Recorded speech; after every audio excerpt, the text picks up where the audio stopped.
Hi students, I'm Sonia from Vidya Guru.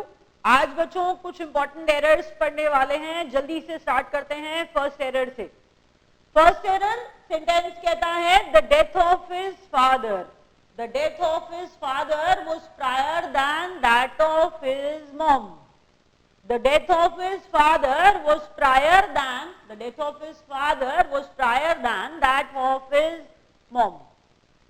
Error क्या है? मुझे ऐसा लगता है बच्चों, आप एग्जाम की प्रिपरेशन कर रहे हैं, आपको वीडियो को पॉज करके कुछ देर के लिए पहले एरर्स पढ़ने चाहिए और आप प्लीज ट्राई करिए पहले कि आप देखिए कितने एरर्स आप निकाल पाए। अच्छा लगेगा मुझे अगर आप ज्यादा से ज्यादा एरर्स सॉल्व कर पाएंगे। नहीं हो रहा बच्चों, वो मैं करवा ही रही हूं, तो स्टार्ट करते हैं। प्रायर, एरर क्या है? एरर है बच्चों प्रायर। पढ़िए प्रायर को। प्रायर के साथ लगाया है देन। प्रायर के साथ क्या लगाया है? देन। याद रखने वाली बात क्या है? याद रखने वाली बात ये है बच्चों, हम कंपैरिजन करते हैं, मोर के साथ देन लगाते हैं, ये हमें पता है। बेटर के साथ देन लगाते हैं, ये हमें पता है। मैंने कहा you are more beautiful than, cleverer than, better than, ये सारे वर्ड्स देन ले रहे हैं। तो बच्चों के दिमाग में एक परसेप्शन क्लियर होता है, उन्हें लगता है कंपैरिजन करते हुए देन लगाया जाएगा। बच्चों यहां पर भी तो ऐसा ही लग रहा है, कंपैरिजन हो रहा है, लेकिन रूल क्या है? एग्जाम में पूछे जाने वाले क्वेश्चंस में से मैंने आपके लिए फेवरेट क्वेश्चंस यहां लिखे हैं। एग्जाम के अंदर आने वाले फेवरेट क्वेश्चंस जो रिपीट भी हुए हैं एग्जाम्स के अंदर। प्लीज बच्चों ट्राई करिए, जो डाला है उसे एक बार अच्छे से लिख कर पढ़िए। प्रायर के साथ दैन नहीं, प्रायर के साथ टू आता है। ऐसे कुछ वर्ड्स होते हैं जिनके साथ कंपेयर करते हुए दैन नहीं टू लगाया जाता है। ओल्डर दैन सब बोलते हैं, बिल्कुल ठीक है, लेकिन एल्डर दैन नहीं होता। ओल्डर दैन ठीक है, लेकिन ओल्डर दैन ठीक है बच्चों, लेकिन एल्डर दैन नहीं होता। एल्डर के साथ भी टू आता है। दोबारा सुनिए क्या बता। स्टार्ट करते हैं। Please write down the words. देखिए स्टूडेंट्स, जो बच्चे प्रिपरेशन करते हुए अपने नोट्स बनाते हैं, कुछ बच्चे ऐसे होते हैं जो सारी चीजें लिखते हैं। काफी अच्छे स्टूडेंट्स होते हैं, काफी लेबोरियस होते हैं, because they write down everything. ये चीजें आपको ऐसे भूल जाएंगी। अगर प्लीज कोशिश कर सकते हैं तो राइट देम डाउन। प्रायर के साथ टू लगाते हैं, प्रेफर के साथ टू लगाते हैं। He prefers sports over studies, ये स्टूडेंट्स बोलते हैं। He prefers sports to studies होना चाहिए था। प्रेफर्स स्पोर्ट्स टू स्टडीज, क्योंकि बताया बच्चों प्रायर के साथ टू, प्रेफर के साथ टू, एंटीरियर के साथ टू, पोस्टीरियर के साथ टू, एल्डर के साथ टू, इसके अलावा बच्चों सुपीरियर के साथ टू। सुपीरियर वाला क्वेश्चन बहुत बार एग्जाम में आ चुका है। दोबारा सुनिए क्या बताया। प्रायर टू होता है, सुपीरियर टू होता है, प्रेफर टू होता है, एंटीरियर टू होता है, पोस्टीरियर टू होता है, एल्डर टू होता है। तो एल्डर दैन तो बहुत लोग बोलते हैं। एक बार और, prior to, prefer to, posterior to, anterior to, superior to. मेरा सोल पर्पस है बच्चों, जो रूल्स आपको पढ़ा रही हूं वो आपके दिमाग में बैठ जाएं। प्लीज कोशिश करिए, साथ के साथ याद करिए। तो यहाँ पर एरर क्या है? यहाँ पर एरर ये है बच्चों, प्रायर के बाद दैन नहीं आएगा। प्रायर के बाद दैन नहीं आएगा बच्चों, प्रायर के बाद टू लगाएंगे। एरर क्या था? The death of his father was prior to that of his mom. Prior के साथ टू लगाना था, that was the error. Let's move to the second error. I look forward to meet you during the coming festival. I look forward to meet you during the coming festival. Error क्या है? अब believe me, बच्चे क्या करते हैं सुनिए। सब बच्चों को एक बात पता होती है, कहते हैं मैम टू के बाद वर्ब की फर्स्ट फॉर्म आती है। टू के बाद वर्ब की फर्स्ट फॉर्म आती है। बच्चों मैं इस बात से डिनाई नहीं कर रही हूं। एज आई सेड, एक्सेप्शंस तो होते हैं ना, कहीं कहीं जगह पर टू के बाद वर्ब की फर्स्ट फॉर्म नहीं आएगी। तो क्यों नहीं आ रही यहाँ पर वर्ब की फर्स्ट फॉर्म? क्यों यहाँ चेंज करना पड़ रहा है, गलती क्या है? I look forward to meet you नहीं, I look forward to meeting you बोलते हैं। ये सेंटेंस आप बोलते भी होंगे। I look forward to meet you नहीं, I look forward to meeting you, I look forward to seeing you. तो फॉरवर्ड टू के बाद, टू के बाद वर्ब की फर्स्ट फॉर्म नहीं आ रही है, यहां पर फॉरवर्ड टू फ्रेज की तरह इस्तेमाल हो रहा है। फॉरवर्ड टू का एग्जिस्टेंस है, सिर्फ टू का नहीं। टू अकेले के साथ वर्ब की फर्स्ट फॉर्म आती होगी, लेकिन यहाँ पर तो बात ही अलग चल रही है बच्चों। यहाँ पर बात हम कर रहे हैं फॉरवर्ड टू की। फॉरवर्ड टू के बाद वर्ब की फर्स्ट फॉर्म नहीं। फॉरवर्ड टू के बाद आईएनजी फॉर्म्स लगाई जाती हैं। I look forward to meet you नहीं, I look forward to meeting you, I look forward to seeing you. ऐसे कौन से वर्ड्स हैं जिनमें टू के बाद वर्ब की फर्स्ट फॉर्म नहीं आ रही है? ऐसे वर्ड्स जिनमें टू पहले से होगा, जैसे in addition to. In addition नहीं है बच्चों, कैसे लिखा जाता है वो फ्रेज? In addition to. तो इन एडिशन टू के बाद आप आईएनजी लगाइए, वर्ब की फर्स्ट फॉर्म यहां पर मैंडेटरी नहीं है। दो रूल्स एक साथ बोल रही हूं कि टू के बाद वर्ब की फर्स्ट फॉर्म आती है, मैंने माना बच्चों, लेकिन मैंने कहा यहां पर एक फ्रेज है फॉरवर्ड टू, जिसके बाद वर्ब की फर्स्ट फॉर्म आने वाला रूल फॉलो नहीं किया जाएगा। I am used to getting up early. आपने सिर्फ आई यूज्ड टू सुना है, मैं आपको दूसरा सेंटेंस बता रही हूं बच्चों। I am used to getting up early, I am used to getting up early. He is accustomed to using his laptop, he is accustomed to using his laptop often। क्या पढ़ा बच्चों? आपको बताया forward to, used to, accustomed to, in addition to। एक बार और, used to, accustomed to, forward to, used to, accustomed to, forward to, in addition to।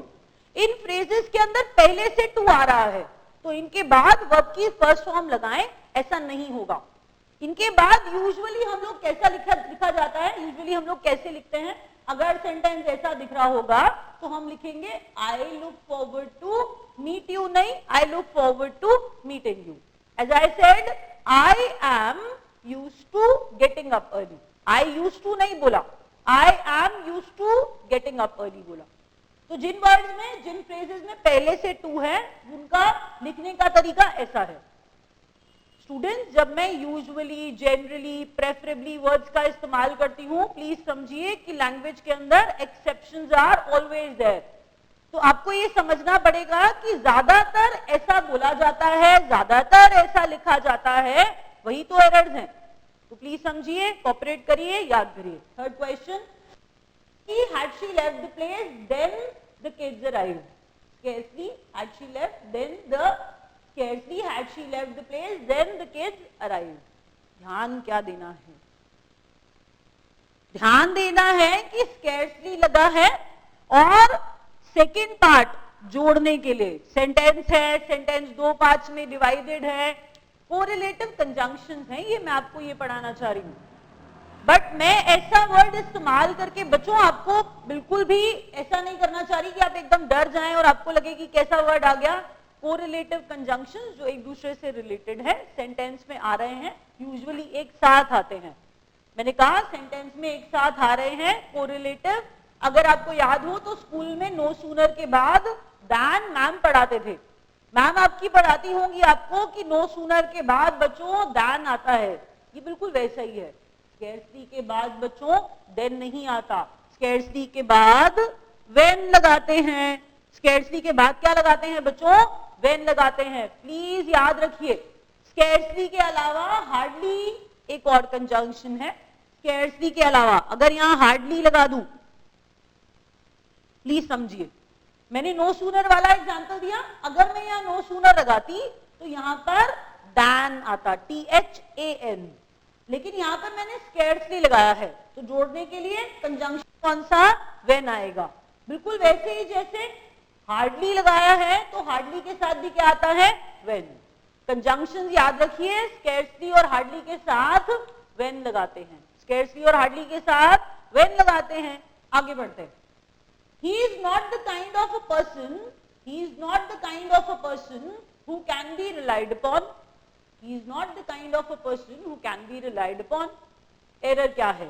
जल्दी से देखते हैं। आपको याद रखनी पड़ेगी एक बात। अब पहले एक सेंटेंस पढ़ते हैं, सेंटेंस सुनते हैं रादर। मैंने कहा बच्चों banyan is a kind of fig tree. Banyan is a kind of fig tree. क्या मैं इसको ऐसे बोल सकती हूँ? Banyan is a kind of a fig tree. Banyan is a kind of a fig tree. क्या मैं कह सकती हूँ? Brinjal is a kind of a vegetable. Brinjal is a kind of a vegetable. नहीं बच्चों, ऐसा थोड़ा ना बोलते, बोलते कैसे हैं? Brinjal is a kind of vegetable बोलते हैं, brinjal is a kind of a vegetable नहीं बोलते। Brinjal is a kind of a vegetable नहीं, brinjal is a kind of vegetable। कहना क्या चाह रही थी? Banyan is a kind of fig tree, banyan is a kind of a fig tree नहीं, तो banyan is a kind of fig tree। यहां पर सेम बात अप्लाई हो रही है। काइंड ऑफ के बाद, टाइप ऑफ के बाद, सॉर्ट ऑफ के बाद, काइंड ऑफ के बाद, टाइप ऑफ के बाद, सॉर्ट ऑफ के बाद आर्टिकल्स नहीं लगाते हैं। ये देखिए यहां पर क्या लगा है? यहां पर अ लगा है। That a should not be there. आपको क्या बताया? काइंड ऑफ के बाद, सॉर्ट ऑफ के बाद, टाइप ऑफ के बाद आर्टिकल्स नहीं लगाते। तो हमारा correct sentence, he is not the kind of person, he is not the kind of person who can be relied upon. He is not the kind of a person नहीं, he is not the kind of person। ये error exam में आए हुए हैं, please ध्यान दीजिए। Next question, if you will work hard you will pass the exam, if you will work hard you will pass the exam।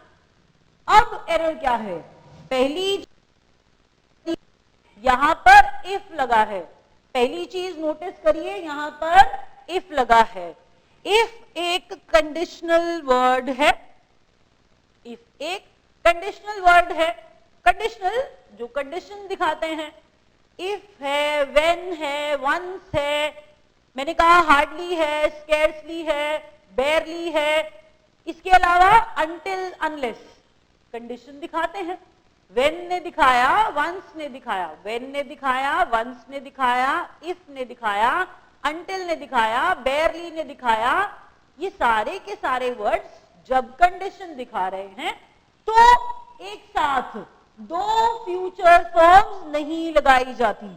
एक साथ दो फ्यूचर फॉर्म्स नहीं लगाई जाती। कौन सी फ्यूचर फॉर्म हटाई जाएगी? जो कंडीशनल वर्ड के एकदम पास वाली होगी। दोबारा सुनिए, अगर आपको ना याद रहे, तरीका अच्छा नहीं है बच्चों, लेकिन प्लीज आपको सिर्फ आपके दिमाग में बिठाने के लिए, if, when, until, unless, if, when, until, unless, barely, rarely, इनके इमीडिएट बाद, if, when, until, unless, barely, rarely, once, इनके इमीडिएट बाद विल और शैल मत लगाइए, क्योंकि विल और शैल से आप दिखा रहे होंगे कंडीशन, और कंडीशनल वर्ड्स के साथ हम कहना ये चाह रहे हैं दो फ्यूचर एक साथ, दो फ्यूचर फॉर्म्स एक साथ नहीं लगाई जाती। हटानी कौन सी होती है? कंडीशनल वर्ड्स के एकदम साथ वाली। तो correct sentence, if you work hard you will pass the exam, if you will work hard you will pass the exam नहीं, if you will work hard नहीं बच्चों, if you work hard you will pass the exam। Sentence सुनिए, we must wait on the pavement, we must wait on the pavement, we must wait on the pavement until the policeman will stop the traffic। We must wait on the pavement until the policeman will stop the traffic। गलती क्या है? until the policeman will stop the traffic नहीं, until the policeman stops the traffic। We must wait on the pavement, we must wait on the pavement until the policeman stops the traffic। will stop नहीं आएगा, एक will आ चुका है, हम कह रहे थे कंडीशन वाले वर्ड्स के अंदर दो फ्यूचर मत लगाइए, प्रेफर ये करिए जहां वो कंडीशन वाले वर्ड्स लगे हैं उनके इमीडिएट बाद जो लगा हुआ फ्यूचर है, दैट मीन्स विल और शैल, उसे हटा दीजिए, आगे वाला रहेगा, ये नहीं आएगा। एरर क्या था? If you will work hard नहीं, if you work hard you will pass the exam. एक बार रिवाइज करते हैं, आई एम श्योर बच्चों ये आपको एग्जाम में कभी ना कभी दिखेंगे ये एरर्स, तो प्लीज याद करिए, दिमाग में बिठाइए, रूल्स है आपको रखने ही पड़ेंगे दिमाग में। एक बार रिवाइज करते हैं जल्दी से। पहला रूल, के साथ दैन नहीं टू आता है, prior to, prefer to, superior to, elder to, anterior to, posterior to. Next, look forward to meet you नहीं, look forward to meeting you. आपको बताया फ्रेजेस के बाद कंपल्शन नहीं है कि टू के बाद वर्ब की फर्स्ट फॉर्म आनी चाहिए। Forward to, in addition to, use to, आप इनके बाद कैसे लिखते हैं? I look forward to meeting you, I look forward to seeing you. Next बच्चों, scarcely had she left the place when the kids arrived, scarcely और hardly correlative conjunctions में scarcely और hardly के बाद when लगाते हैं। Next बताया था आपको kind of, sort of, type of के बाद आर्टिकल मत लगाइए, immediate बाद आर्टिकल मत लगाइए, गलत हो जाएगा। नेक्स्ट बच्चों, conditional words if, when, unless, until, scarcely, barely, rarely, इन सबके इमीडिएट बाद फ्यूचर मत लगाइए, इफ के बाद विल और शैल मत लगाइए। अभी रैप अप कर रहे हैं बच्चों। आई होप आपको ये लेक्चर पसंद आया होगा। अगर आपको ठीक लगा हो बच्चों तो प्लीज शेयर करिए, अपने फ्रेंड्स के साथ शेयर करिए और हमारे YouTube चैनल को सब्सक्राइब करिए। थैंक यू सो मच बच्चों।